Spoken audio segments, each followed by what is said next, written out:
To my channel.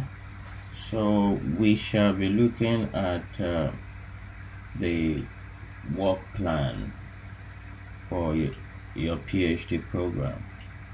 So I'm showing here my draft of my work plan. I did this draft even before I came into the United States. So before August of 2017 when the semester started. So I've already had this draft. So the work plan, a draft of the courses you're going to take, the path you're going to take is very essential. Even though things might not eventually go exactly the way it is, but at least it broadens your horizon.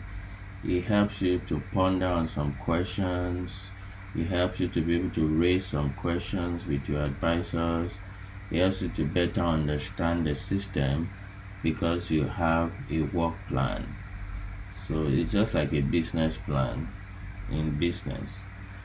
So this is a work plan for your PhD program. It's very essential. It's better to have at least some form of work plan than not to have anything at all.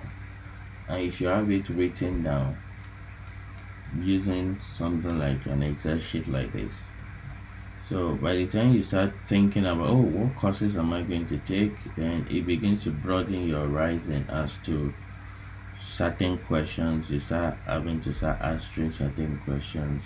Who are the faculty there? Then those that you may not have answer to all of them. Those that you have answers to, you put them there. Those that you don't have, you raise it when you're talking with your advisor or talking with other students. And another thing is you want to know, what am I going to be doing in the summer? Am I going to be paid in the summer? How is it going to look like? How long is the semester? When does it start? When does it end? So it's a good thing to actually have a plan. So it's good to have a plan. So here I'm showing my plan. So initially I planned that I should finish my PhD in 3 years, but I didn't finish until 5 years. So which is still okay.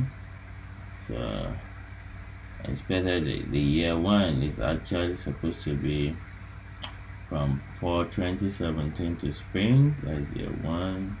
Year two is for 2018 to spring 2019. Year three is for 2019 to spring 2020. So I actually planned for 3 years, but I couldn't finish in 3 years. Okay.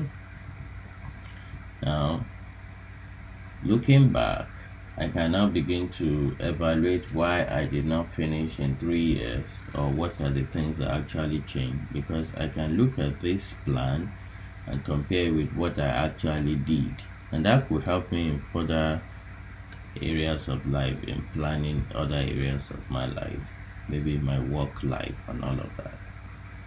So you see here that, for instance, this for 2017, I was supposed to take these 3 courses, but I eventually took just only this one, and I didn't take these other 2. Then I took another course, which is 833. Okay, so what do you see here? You see that certain information has informed my decision. For instance, I learned that combining 705, 775, and 730 is not a good idea. Even combining 705 and 775 is not even a good idea because they are theory courses, and you want to be sure whether you are actually good enough to be able to handle that kind of theory courses within one semester. Typically, some other students could take it and they could do very well. But if you are not sure of yourself, I think it's even not advisable.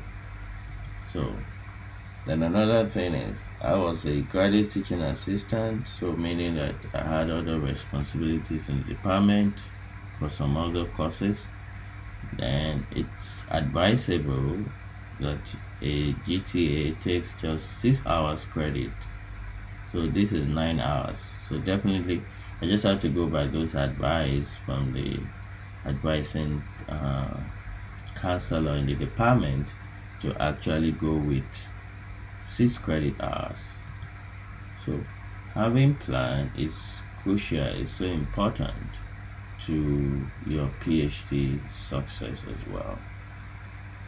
Now another thing is, since I was actually a GTA for this first 3 years, there was no way I could do anything related to research as such.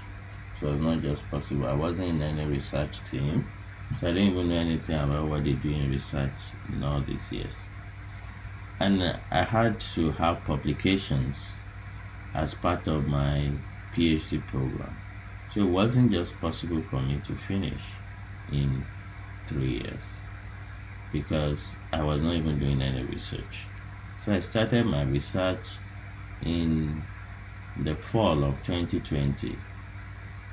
The actual implementation, the actual thing that happened was started my research in the fall of 2020, and I used only 2 years to do research. So I think in a way my plan wasn't too bad from the reality of what happened, because in this plan there was no research in my plan. So meaning that I still did all my breadth requirement courses in 3 years, and the 2 years, that is from 2020 to 2022, from fall of 2020. So I have fall of 2020, that's one semester. Then I had spring of 2021 and fall of 2021.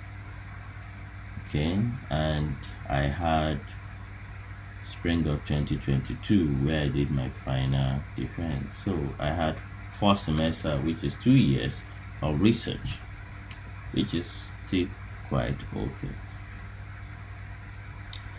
Yeah, so have some form of plans. It might not be, it won't be perfect most time, but it's essential. Have some form of plan, draw out something, just think of what should it be, what should be the idea. And I know the department also has some resources on what typical timeline or how a typical student take their courses. Yeah. All right, so thank you very much and see you in the next one.